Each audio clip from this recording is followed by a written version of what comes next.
వద్ద వరద ఉధృతి పెరుగుతోంది. నీటి మట్టం 11.75 అడుగులకు చేరడంతో మొదటి ప్రమాద హెచ్చరిక జారీ చేశారు ఇరిగేషన్ అధికారులు.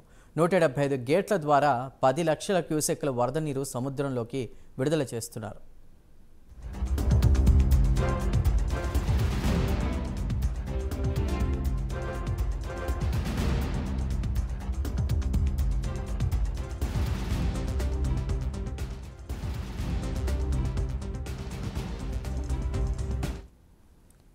ధవళేశ్వరం బ్యారేజీ వద్ద వరద ఉధృతి పెరుగుతోంది. నీటి మట్టం 11.75 అడుగులకు చేరడంతో మొదటి ప్రమాద హెచ్చరికను జారీ చేశారు ఇరిగేషన్ అధికారులు.